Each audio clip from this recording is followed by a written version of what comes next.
Hello and welcome once again to Ignite Your Impact. My name is Jen Rhodes. I am extra fidgety, as always, on a Sunday afternoon. I'm seated next to my husband, Matt. Hello, everyone. You're just like, sit. Yeah, I wonder how this is going to go today. No, it's going to go great. Yeah. It's going to go great. Sunday afternoon, we got a little bit of open time and thought we'd record today. On the coldest day so far this year. Yeah. If you've been following us for a while, you already know what it's doing to me internally. So we decided to just do something that makes us both feel good, and that's record a podcast. So today's episode came from an epiphany that Matt had last week, and I need to bring the lighting up on my notes. Sorry. And I know that if he had this epiphany, I know everyone that's listening today is going to need to hear this. And I think this message will hit every one of you. But if you're someone that wants, really wants something, meaning you want a financial goal or a fitness goal or just any big goal that you have top of brain, but there is something holding you back, this podcast is for you. And I want you to think of all the mindset training that Matt and I have gone through. Gosh, I think we're getting ready to jump into some more with our mentor. And I was like, okay, I just started digesting the last section. But think about all the goals that Matt and I have shared that we've crushed over the last 5 years. And this still was something holding him back temporarily in a piece of his life. And if that's the case, I'm sure it could be holding others back. Yeah, and temporarily is key there. But one of my core values, I have 5 core values that I look at every day. And one of them is I give myself permission to win. It's okay to want more. That's actually my first core value. And I don't want to go into a long story about that and the other core values and why they're there, but during this episode. But I do want to give just a quick Cliff Notes version of that. I give myself permission to win. It's okay to want more. I grew up in what I would consider a upper middle class family, possibly even higher, but that's the general what I would think it was. And looking back over that time, I had the absolute best childhood. I had everything I wanted. My parents supported me. I had 2 brothers. I have 2 brothers. They support me. My parents still support me. But I look around and I was very fortunate to grow up in that life. Mm-hmm. You were fortunate, and they worked their faces off to get there too. Yeah. And there was never a lack of anything. And, and I'm not just talking about money. It's, like I said, support. But no matter what I wanted to do, they were always there and always encouraging me to do more, and it felt really good. And however, we celebrated success very quietly. Anything loud or anything that's not quiet was bragging to them. So you fast forward to my adult life, and somehow that quietly celebrating changed to it's okay to win as long as it's quiet and it doesn't offend anyone. And I've got this, obviously, if you've been listening at any time or you notice, I have this big appetite to win, and that's held me back. So through our mindset coaching, that was one of my core values to push me through that was I give myself permission because I don't need it from anyone else. I have permission to win. And that is something that I've used. And I read that core value every day. But it's like Jen said, there was something that was temporarily in a certain piece of my life that was holding me back, giving myself permission for something. I would say it didn't.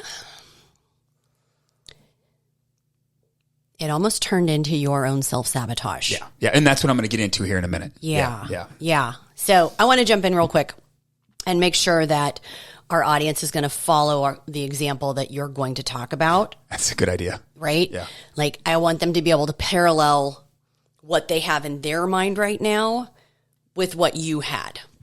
So one example is, let's say you're a lady that's about 46 years old.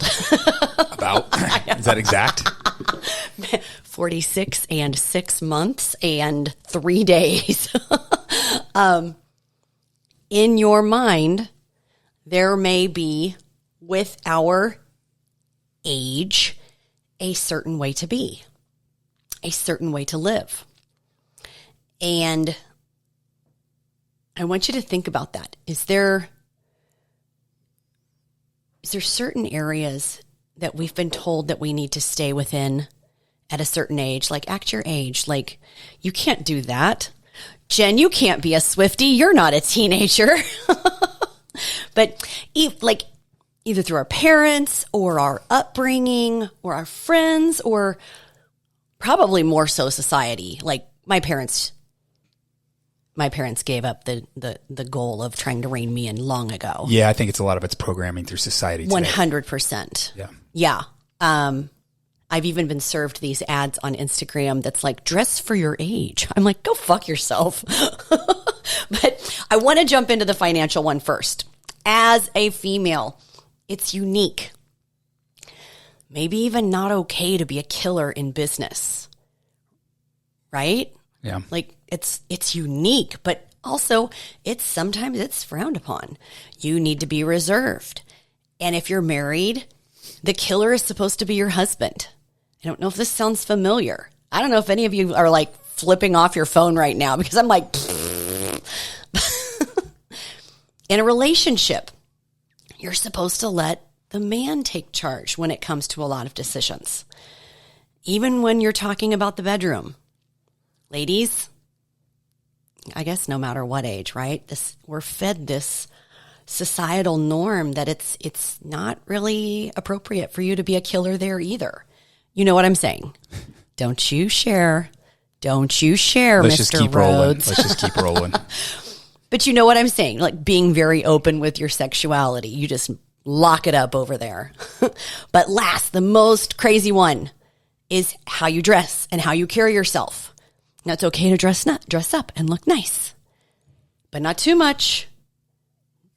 Wearing a thong bikini after 40? Whoa. Hey, now. You have 2 to 3 kids, and you need to address your age. Does any of this sound familiar? I mean, yeah, probably all of it, right? And I wanted to lay this out so that you have the parallel for what Matt says. And I wanted to lay this out so that as he is talking, you're thinking about those parallels. And guys, I'm sure there's things that you can parallel as well.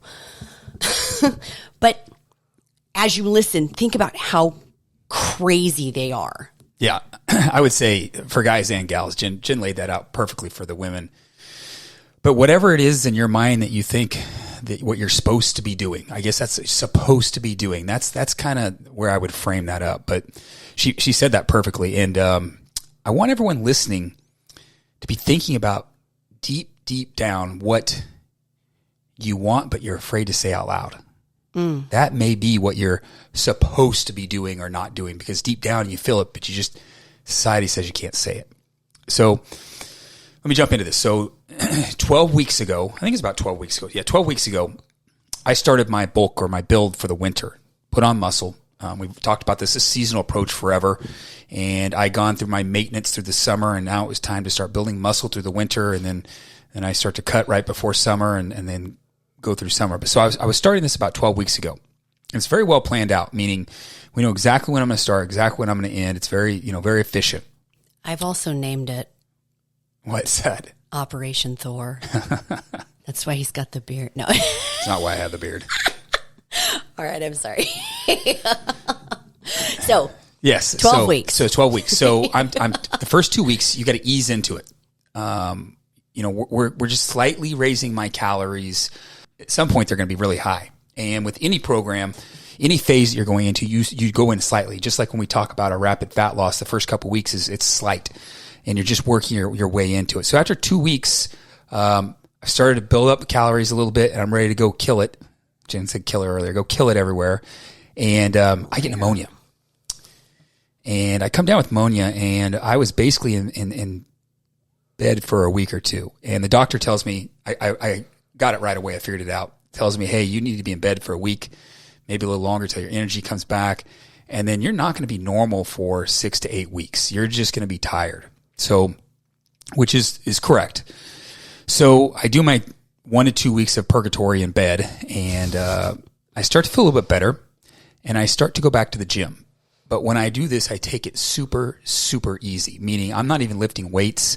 I'm just doing a few steps, not a ton of steps, because I just don't have the energy. The doctor was right. And slowly and gradually over that 6 to 8 weeks, I start to lift weights, start to pick up my steps, start to try and get back to that normal life. And when I'm doing this, think about in the gym, I'm lifting extremely lightweight and I'm taking very long rest periods because I just don't have the energy to push through it. And I wear down really quick. All good stuff. That's what you're supposed to do. And during that time, I'm still ramping up my calories, but I'm doing it much slower than I would before because my output is not where it needs to be. And my coach has, he's with me hand in hand saying, hey, let's take it easy. He's watching everything, making sure that I do bounce back to where I want to be. So about, I say week before last, I was back to 100%. I was ready to go. I felt good. I had energy. You could hear it in my voice. You could see it. I was sleeping well. Everything was good. But here's the thing. I still went through the motions that week. I kept my weight low at the gym and I didn't overexert myself, but I was back to 100%. And here's the message I got from my coach this past week. He basically said, okay, it's time. It's time to get after it in the gym. I need you to be hitting hard. I need you to be going to failure on every single set. It is time to get back after it. And here's the point of all that. I was ready the week before. I was at 100%. But I was doing what a lot of people do. And I don't want you to think about the gym here. I want you to think about life. I was stuck on this gentle, swaying back and forth, putting you to sleep in your comfort zone and just living that Groundhog Day over and over. I just kept going this. I wasn't pushing myself when I was ready to push myself. Played it safe. Yeah. He saw this and he gave me permission to go lights out and turn it up in the gym because he saw that was happening. That's what a good coach does. But I've been tracking my workouts for the last, I don't know how many years within our app since we started using the app. Yeah. And 5 years maybe. And I went and looked it up for this episode. It was pre-COVID. Yeah. 976 workouts have been done in this app. So there's been some that's been done out of it, but 976 workouts. So obviously this is not my first bulk. I've been through this before. I've had good lifts and things like that. Here's the whole point of this. Guess what I did on my very first lift after he gave me permission to get after it? I hit fucking 4 PRs in that one workout, 4 personal bests. That should not have happened. I know scientifically, whatever you want to call it, it shouldn't have happened because in order for you to hit a PR, it should be longer into the bulk. You should have your calories way up. You should be raising your weights as you're going through this. You should be building up to doing it all. You shouldn't go in day one and hit 4 PRs. It just doesn't happen that way. But no, right out of the gate, freaking 4 PRs. I know. I had 4 that day too. Yeah. We just we ripped the lid off of it.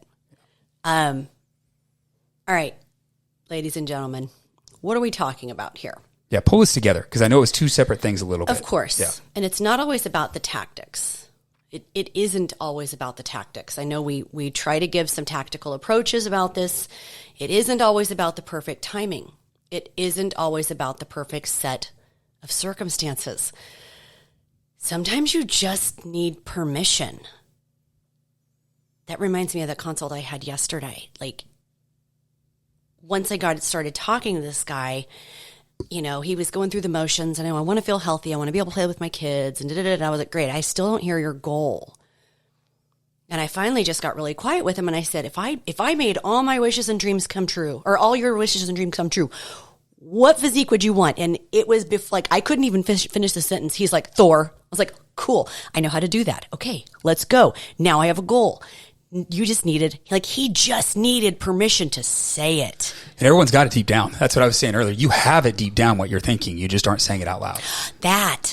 Matt should not have hit 4 PRs out of the gate. That was ridiculous. I even was like, are you going to be okay? Do we need to go sit in the sauna? Right? We both did. But he had it deep inside of him, just waiting to be released. Time out. That workout was actually 5 weeks after you recovered. It wasn't 6 to 8. Think about that. The doctor said 6 to 8, so you had 6 to 8 in your head. Yeah. All you needed was permission to go, no, it's time to go. It wasn't the doctor's timeline. It's your own body's, right? You need someone to tell you it's okay to want more and do more. And that's all it takes, just to release what's been burning so deep inside of yourself. You don't need perfect timing. You don't need the perfect situation. You've been waiting on that for too long. Your dream has been waiting on this for too long. Now, we both gave examples of how everyone is telling you how to be a certain way or how not to be a certain way in your life. The business, the bedroom, how you dress, the confidence, all those things. I'm going to leave you with what Matt was told. Okay, it's time. It's time to get after it. I need you hitting it hard. And when I say hard, I need you to failure. It's time. Love it. Let's wrap there. Drive it till the wheels fall off. No. All gas, no brakes. That's where we're going to leave it. All gas, no brakes. Car reference. Yeah, let's wrap it up before I butcher it even more, guys. I hope you found value in today's episode. Save this one. Save this one for later. Save this for when you need that extra time. You need that permission where you might be listening to society. Save this for when you need permission to win again. All right, we'll talk next time, guys.